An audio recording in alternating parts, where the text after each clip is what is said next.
Welcome to Beat Lighthouse. I'm Lorena, here from Miami, today with Fernando. Welcome, Fernando. Thank you very much to join us today. Thank you for having me, Lauren. It's a pleasure. Fernando, when did you arrive in the US and what was your journey like until you chose Miami as your base? That's a great question. Actually, I came to US first time in 1999 to Boston. I was working for a company that has a subsidiary in the United States, and I was transferred from this company from Brazil to do a very, very big project here in Boston. And after 5 years in Boston, I decided that I didn't want to get the winter anymore. I had small kids, and I decided to move to Miami.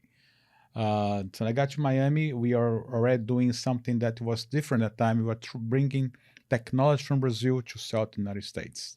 On that time, were just 5 companies doing like that. Five Brazilian companies in the United States selling Brazilian software to American clients.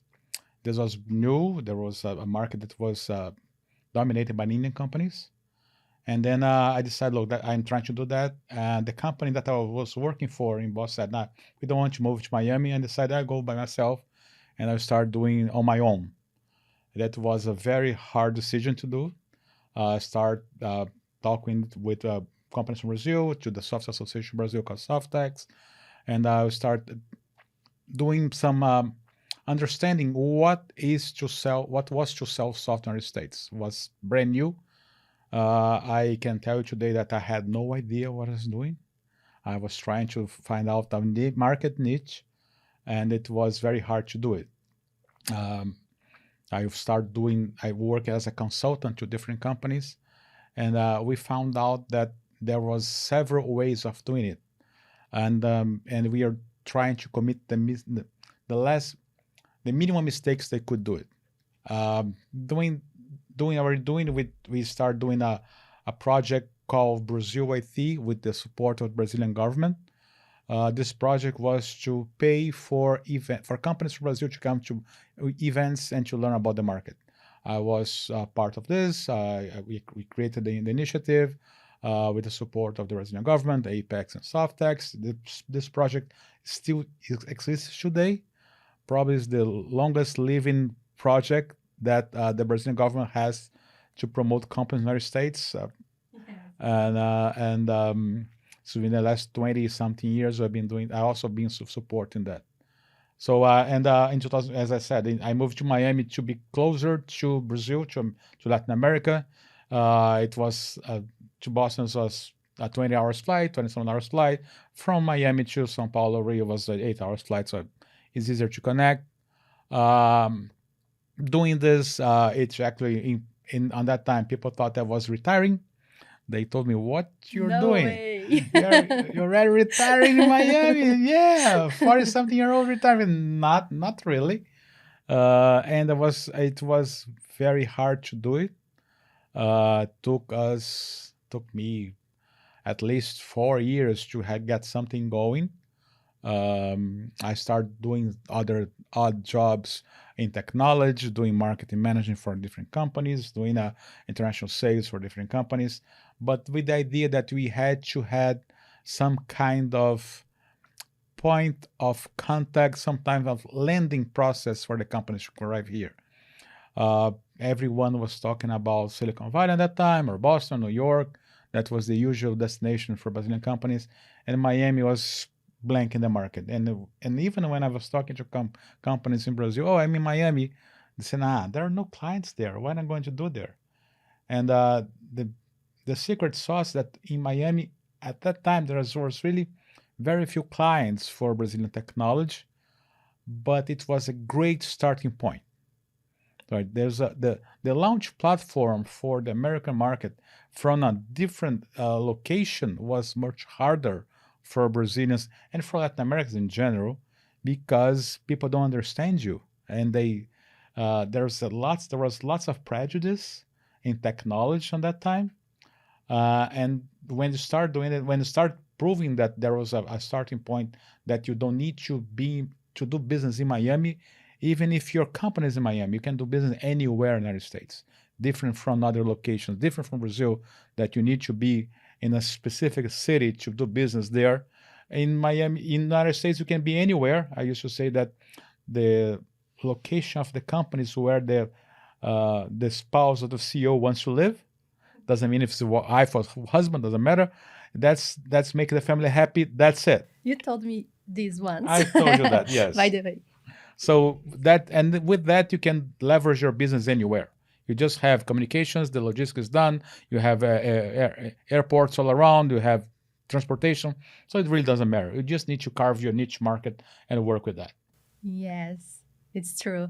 Miami has been well known for its natural beauty and entertainment, but now it's also becoming an important entrepreneurship hub. How do you view this change, and what do you expect for the future of entrepreneurship in the city?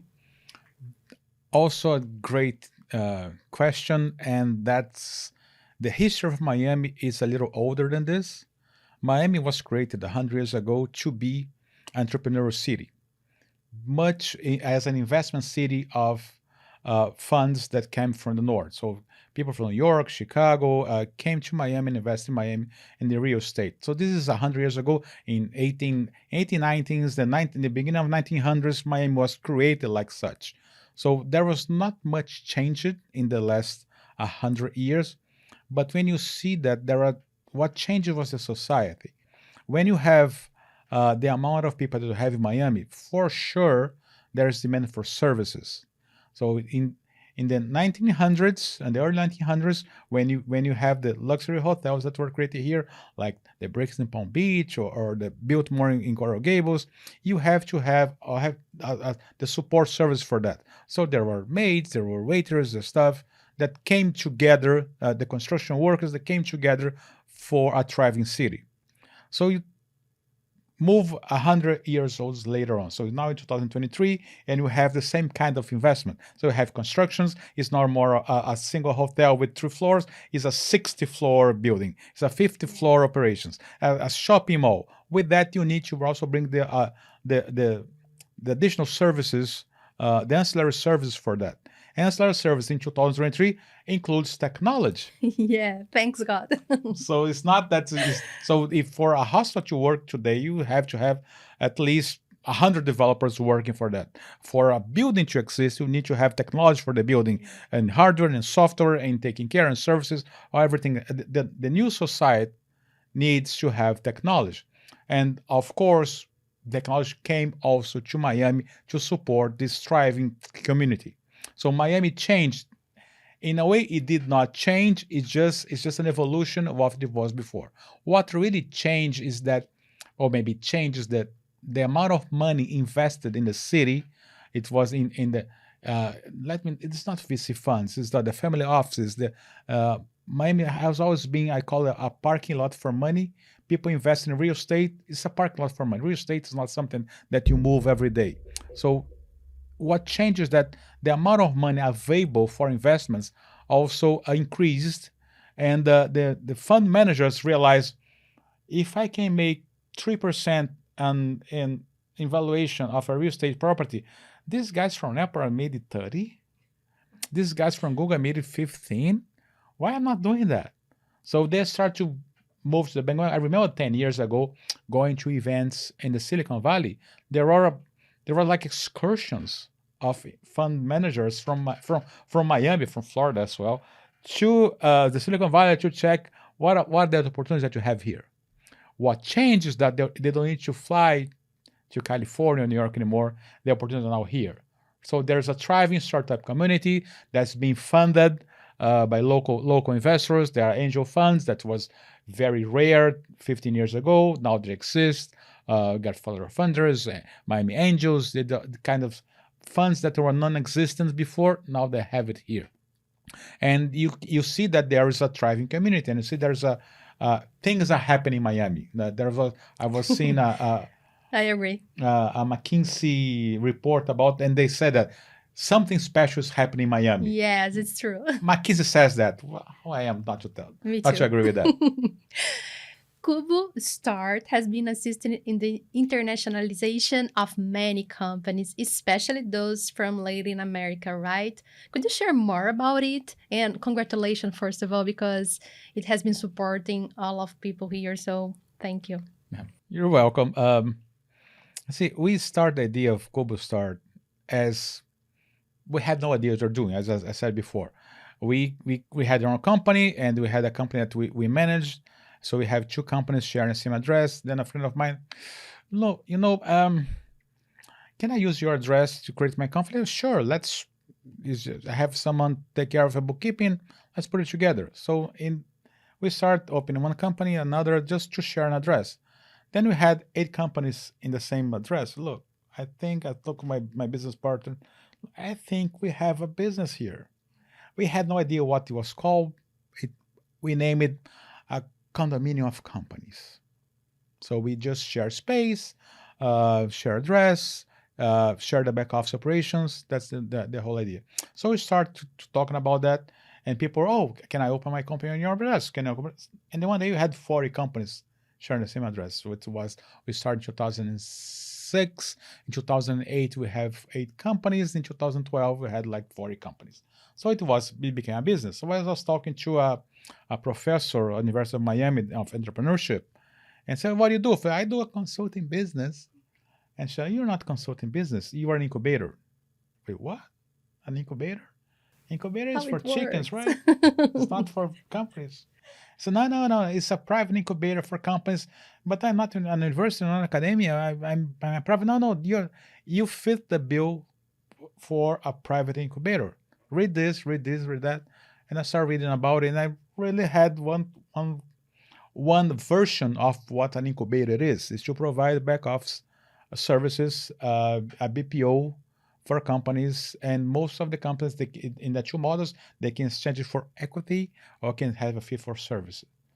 As our business model are for actually two or three ICPs, right? It's for mature companies that are international growth. So most of the companies don't want a new business partner just because they are doing international. They have money to invest, so they don't want to share equity with anyone else. Startup companies that are invested and to grow internationally, so they are funded and they want to grow internationally. So also they don't want to share equity, or startup companies that come to the US to get investments. That's some kind of, they need a US vehicle for operations. This is out of our current 115 companies. These are the 3 models that most of them are fits that. When we had that, we create the CuboStart name, the brand name, and start working with Let's CuboStart. And now we are 115. So yeah, it was a journey that we start not creating an incubator, but creating a service that was solving a pain that the market needed. Talking about services, this is an important point here. We know how hard it's to find quality in service providers, right? So, what should an entrepreneur be aware on when hiring a company to support growth here in the US, especially here in Miami area? Good point. Services is like hiring software. It's not tangible, so it's not something that it doesn't come in a box. So trust is what you need to find. Right? So, and I call it the circle of trust. Circle of trust means that if you hiring someone, check not only who the person is, but what kind of services handled and how the clients like that. So, and who talks about them. So there's the influencer that is very common today. Influencer is nothing new. It's the last 1,000 years that people do business. If someone recommends someone, that's it. So usually in offline, now in online, but yeah, I but agree. still the same. It's the same Yes, thing. yes. So what you need to check is that if what's the kind of service that you need. It's just like when you beat Boundary, you go sell software. Why am I buying from you? Who tells that you're going to deliver a good piece of software? Who tells you you're going to get the best service? Your the clients, your experience in the market. We only work with tech companies. We don't take care of warehouses. We don't take care of car companies with hospitals. We don't know about that. We only work with tech companies. That's our differentiation in the market. So we got our expertise on that. Our expertise in tech companies, in foreign tech companies. So there are very few out of the companies that work create in the US, but they have foreign owners, foreign ownership, this kind of work that we need some expertise. That's how we work. So to find out a good service provider, check references, cross-check references. Don't look on the website. The website usually tells you, oh, like if I saw on the internet, that's true. Not really. If it's the internet, maybe not true. Ask and most of all, check the length of the work that can go to you. If it's just I'm selling that to you and that's it, then you have anything else you have to pay a little fee for more, a little fee for more. Maybe that's not your best partner, right? And one other thing, don't buy because it's cheap. Buy Absolutely, yeah. buy because it's what you need, right? Exactly. This is something that I don't know if I always tell people that that's the way that of the American do business. Americans don't buy because it's cheap. They buy because they're risk averse. I only buy something because I analyze my risk, and if I'm comfortable with that and there's low risk, doesn't matter the price. That's what I want. Yes, perfect. About the website, funny perspective. Fernando, customer acquisition is perhaps the most challenging pillar of a company, especially when starting operation in a market where it's not yet known. What tips would you give to a company to boost customer acquisition when it hasn't yet reached the maturity needed for spontaneous sales? Okay. The question of $1 million, Yeah, right? people ask me, how do I I know that's not a single you have answer, no but idea how many companies calls me weekly. I can imagine it. I Because, already by the have way, sorry to interrupt you, but he's a famous person around here. So it's funny because I think that all people asking you how to achieve this kind of result. So please be kind with us and share a no, kind of tips. uh, people call me. No, I already create my company. I don't need your services. I just need to find leads. How you do it? Look, Easy. that's the first question to have asked before creating a company. And people, oh, I already have my LLC in Delaware. What I do now? I always say close it and go home. Why? If you create a company not know what you're doing, close it. It's Find out done. what you're doing, then open it again. Don't spend the money without needing it. So yeah, but the US market, first of all, people come from Latin America. I'm going to the West market. Do you know what's inside the West market? Have you realized that 50% of the software of the whole world is consumed here? You know how many trillions of dollars it represents and how big it is the market? And it's 300 million consumers. Only Florida is the fourth most richest state in the nation. It's not the first and second, is the fourth, right? And has a GDP almost as big as Brazil, almost as big as all the rest of Latin America combined, right? Just Florida with 20 something million people. So the amount of technology, of work, of software that's consumed here is at least 100 times bigger than any place else. So with that, saying that, how you find the leads? First of all, you need to find your niche market. What's my market? Oh, I'm going to sell software. Okay, which kind of software? For whom? What's your tech stack? I'm a Microsoft shop. Oh, and people from Latin America and for Asia as well, India said, oh, we are good in open source. I don't care about open source. I care about the problem that I have, how you solve it, right?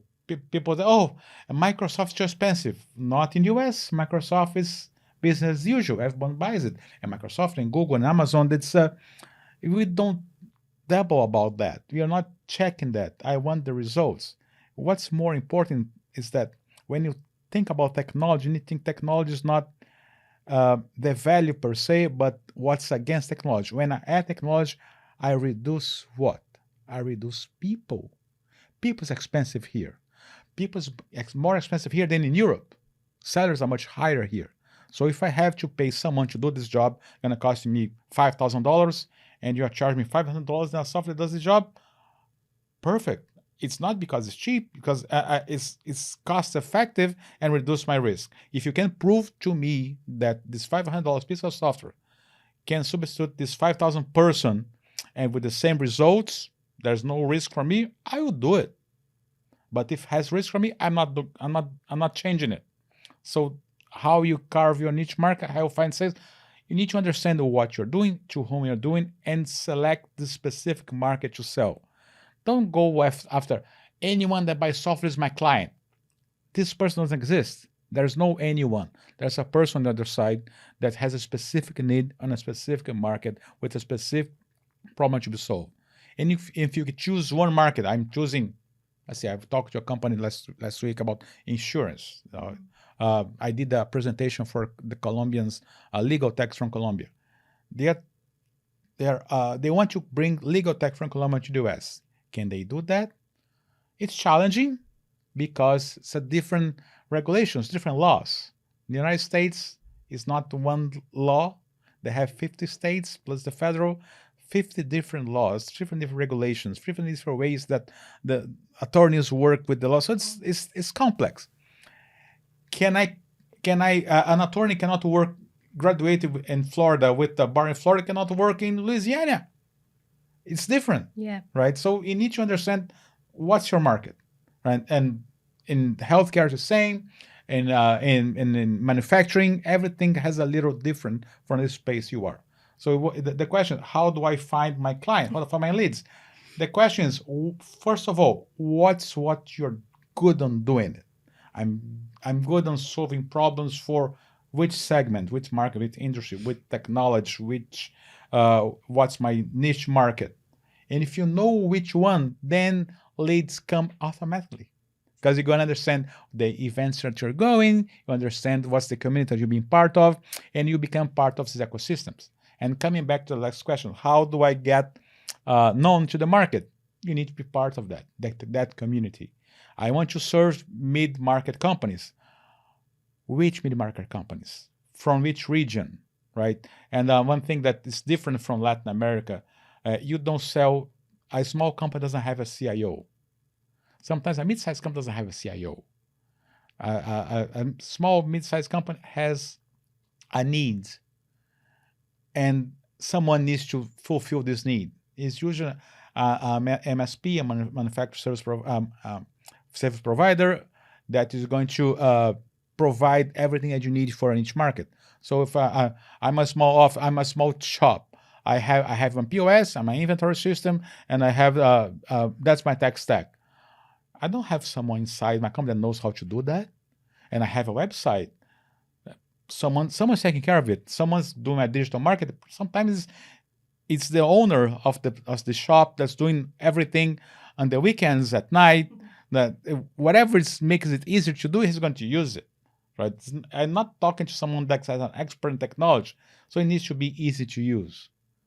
If I go upper to the mid-sized market, some mid-sized market companies, they have a CIO that coordinate or orchestrate different providers and technology.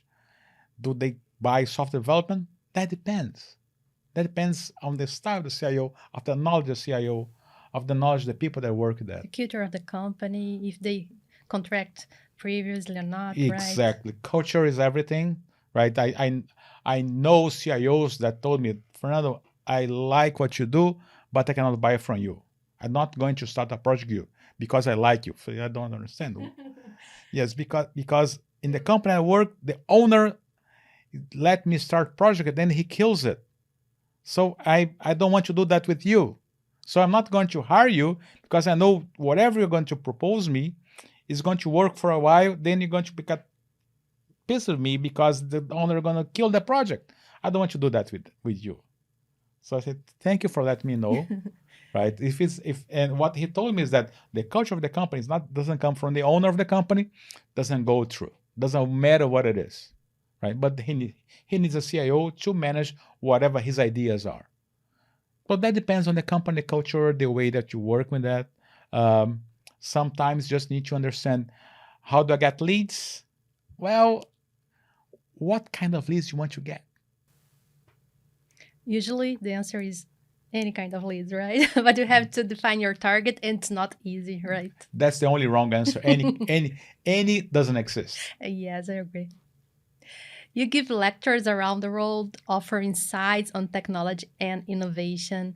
In this ocean of available tools, which three technologies would you highlight as essential for any entrepreneur to keep in mind? I don't know if I get the question right, but what kind of technology an entrepreneur needs to know to get. Well, first of all, I have something very important. I believe that technology is like produce. You know, in a supermarket, there's always lettuce there, right? But if you don't buy it today, it gets rotten and thrown away. But there's always going to be lettuce there. There's always going to be tomato in the supermarket. So technology that you don't sell, it's going to go to the trash in some months, a few years, just like the produce that you have in the supermarket. Saying that technology is not the most important thing, the business model, the way that you A survive, that's 100% agree from a technology company. Probably when you ask me, I'm not sure if I understood the question, but basically what I was expecting is technology is a tool, but you have to think about your business model, about your target client. So please carry on. yeah, the business model is everything, right? The way that what you provide doesn't really matter if you solve the problem to the client. So if my tech stack, if I'm a software developer company, IT services company, and I know and I used to in the past the companies would list, oh, this is the language, Java, C sharp, C++. It doesn't really matter, Yes, right? absolutely. It matters today. Tech stacks, right? I work with uh, Amazon, and I use Kubernetes in Amazon.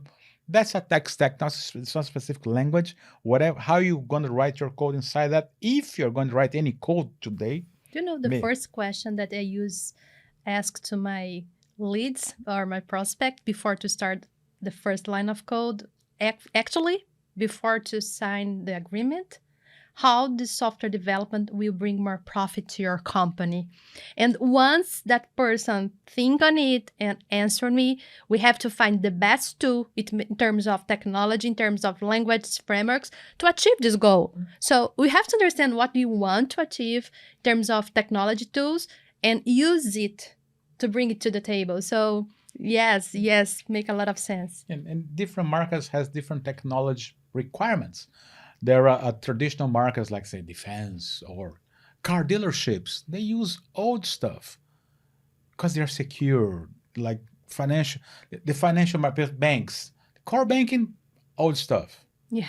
Front of the line, front of the customer, it's everything is new, it's fancy, and it's disposable.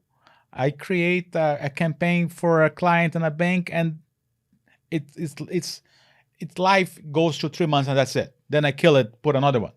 It doesn't need to be fancy, doesn't need to be perfect. It needs to work for a while, and that's it. So disposable software is a huge market. People think, oh, I'm going to do the best code. I don't want the best code. I want it fast. I want it now. If it fails, put a new something new. But you can go fast with quality. To build good code, you have to have a simple mindset. This is a kind of skill I would say rare in terms of software engineer, but to do great things with quality in terms of code, you can go fast at the same way. So sometimes I would say that we have to find the perfect balance. You're not directing to over engineer, but on the other hand, under engineer is not very well. So I would say that we can find the best pace, but with quality. And to do it, you have to think first in the business model. You have to think first, how I will offer this kind of solution through this language or framework, using no code sometimes, using AI sometimes. So it's possible. The answer that I'd say that it's possible go fast and with quality. This is our expertise, I would say. It's about the engineering. Yes. It's like when I'm going to build a 60-floor building, it should last 200 years. When I'm doing a tent for Burning Man, it needs to last a month. It's the same kind of I'm building, I'm providing stuff, I provide shelter. It's this I'm providing the same outcome for the user. Different environment, different works, different lens. That's how I do it. So I know a CIO of a marketing company, and he said I do campaigns. I use CMS for everything, and I need someone that just put it together in code must be ready in a month, must be delivered in a month and a half, and must last for 6 months. That's what I need. It's a tent. It's not a skyscraper. Yeah, yeah. I think that we can talk a lot about it, but I would love you to share more about your current projects. I know that you are working in Cubo, as you told us, but I know that you have other projects as well. So could you please share more about them? Sure. So CuboStart is we call it an incubator. We started before. And one day I was talking to a client. I said, look, Fernando, I love what you do. It's fantastic, but you are saving us a lot of money, but I want to pay you more. To pay you more, I need to get more business. To get more business, I need to find more clients. And I say, oh, you need that go-to-market strategy, right? Yeah, go-to-market strategy sounds right. So we did the first go-to-market project. That was many years ago. And did one, and it was a project. That's the beginning, and lasts for 3 months, 5 months, and to get the right place. We did 1, 2, 3, 4, but we are not happy with that because it was very time consuming and it cannot be replicable. So every client had a different project. We had to study, we had to go to deep in the company. So we're not really happy with that. Then I met one guy called Charlie as now. This is from Argentina, and he was doing projects. He was bringing companies from Argentina and Chile to the US. And his idea is he will be the country manager of 10 technology companies, and he's going to develop the market. And we met on LinkedIn. So LinkedIn works. At LinkedIn, he came to my office and started talking. I said, look, you're going to die. It's not going to work. You cannot be a country manager for 10 companies. It's not feasible. And he looked at me, why? So we started discussing the idea, how could we work together and leverage the knowledge that he had? He had a startup company, he sold it, did an exit, so he been to acceleration programs. So let's create an accelerator that's different, an accelerator for companies that already exist in a different country. And I look for it. So I visit Silicon Valley. There was Latin accelerators that I visit there. There was not a single one that's for existing companies. Everyone wants a startup to start in the US or to start someplace else, but not from mature companies come here. So we created the idea of develop this company that we create one initiative called Base Miami. So Base Miami was an accelerator they created for Latin companies to come to the US. It was before COVID hit. COVID arrived. They thought, now it's not going to work anymore. Just the opposite. During COVID, it grew a lot. Grew so much that a group, investor group from Miami called Mana, the Mana Common from Moish Mana, bought this operation. So Base Miami today is the program for soft landing of the Mana Tech group. So I'm still part of this somehow. I still support this initiative. So one of the things that we do, the accelerator for tech companies. Right now we have there is an immersion week. We do immersion cohorts. We do market fit programs. There's an immersion week. We did I think 2 or 3 this year. There's one starting in November now. So again, do online, then come to Miami to meet the ecosystem, right? So we do that. Besides that, I'm part of a group that is trying to create here in South Florida the Impact Hub. Impact means exactly that initiatives of impact, being social, entrepreneurship, gender, doesn't matter. Are you seeing how relevant he is for this environment? It's amazing. Please carry on. I could. So I'm part of this group. I think we already talked to Claudia Ackel here. He's also part of this group. Henry Canfield and João Barbosa. We are working together on bringing this initiative. It's a global initiative. It's like a franchise in a way. There are in the United States. They have it in Colorado. They have it in Boston, Dallas, Baltimore. I think San Francisco, and nothing in Florida. So we're trying to be the leaders of the process here. I also part of an investment group called Stage Ventures. We invest in post-seed opportunity. It's opportunistic. That depends on the package. I invest already in I think it's 16 How you manage companies. your time because As you work so hard in so many initiatives and great ones. So yeah. amazing. It's a portfolio of companies. Most of them are in Brazil. Some of them are here. And we did our latest investment that I was part of is a company called The Bakery. The Bakery is a CVC builder. They help companies to have innovation, to help the innovation inside the company. So, like a big company wants to create an innovation piece of it, can want to invest in startup companies, they don't know how to do it. The Baker goes there and know how to do that. So we just did it. It was announced last week. I'm part of a group called Stage Ventures. Is Geraldo Neto, Flávio Pripas, and Camila Farani, and also in a group of supporters that we have called advisor. That don't have names for that. So we are working on that, and the idea is to have this initiative here. I'm also part of the Experience Club that's bringing supporting entrepreneurs here in Miami. So there's a lot of stuff that we do, and everything it's around the technology from Latin America and how to thrive in the West. That's the idea. So there's a single point of contact. Yes, it's technology from Latin America, mostly from Brazil, and how to work with the West market, be it with investments, fund manager, funding initiatives in Latin America, or driving the West market. It's all related to that. You have been helping a lot of people, include us. So thank you very much. And thank you for this incredible chat.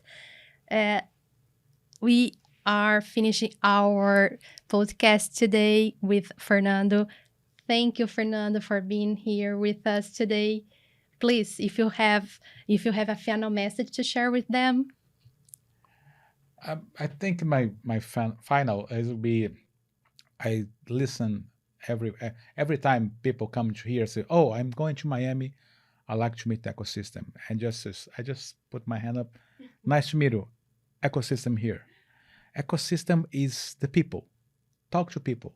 You never know what's going to happen, but talk to people. Connect. Try to understand what they're saying to you and between the lines, and that's how you thrive in the West market. So that you get trust from the people. Talk to people, and people are gonna bring you the information that you need. Amazing. Thank you so much. See you soon. Bye bye. Bye bye. Thank you, Lorena. Thank you.